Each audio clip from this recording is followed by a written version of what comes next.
জনগণের সেবক হিসাবে আমরা এই সিদ্ধান্তে উপনীত হয়েছি যে আমরা এটাকে বন্ধ রাখবো।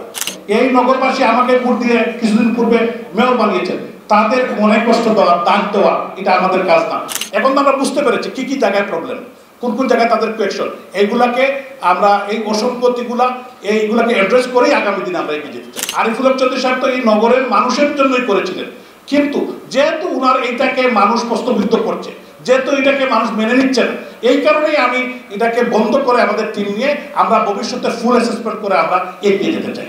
আরিফুল হক চৌধুরী সাহেবের সময় 2019 সালে যে অ্যাসেসমেন্ট ওনারা করেছিলেন এবং এই অ্যাসেসমেন্টের পরবর্তী সময় আমরা যেটা অন করেছিলাম, আমরা এটাকে আপাতত বন্ধ রাখছি। কেন বন্ধ রাখছি? জনগণের মনে কিছু প্রশ্ন জেগেছে। জনগণ এবং বিভিন্ন স্টেক হোল্ডার, সাংবাদিক, বুদ্ধিজীবী, সুশীল সমাজ সবাই কিন্তু একটি প্রশ্ন ওনাদের মনে জেগেছে। তো এই কারণেই আমরা আজকে আলোচনা করেছি। আমরা জনগণের প্রতিনিধি, আমরা জনগণের প্রতিপক্ষ না। আমি মেয়র, মেয়র ছিল সিটি কর্পোরেশন আমানুজ্জামান চৌধুরী, আমার কলিগরা, আমরা সবাই একমত হয়েছে, আমাদের প্রশাসনিক টিম। আমরা এটা নিয়ে এক জায়গায়ও কোনো দ্বিমত হয় নাই। আমাদের রেভিনিউ টিমও তারাও একমত হয়েছে।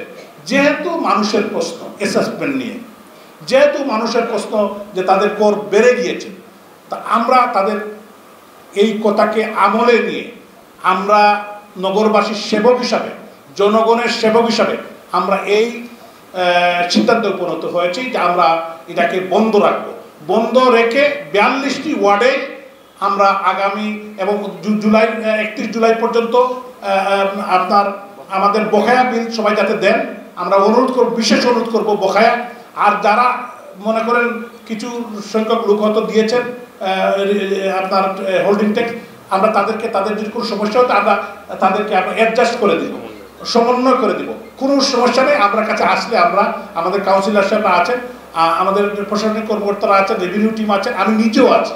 তো এই বিষয়টা আপনাদেরকে জানালাম এবং পরবর্তীতে আমরা বসে আমাদের 42টি ওয়ার্ডের কাউন্সিলর সাহেবদের নিয়ে তাদের এলাকার মানুষের সাথে কথা বলে জনগণের প্রত্যাশার সাথে মিল করে আমরা আবারও 42টা ওয়ার্ডে অ্যাসেসমেন্ট, ফুল অ্যাসেসমেন্ট করে আমরা এইটার দিকে আমরা এগিয়ে যাব। আপনাদের সবাইকে অসংখ্য ধন্যবাদ।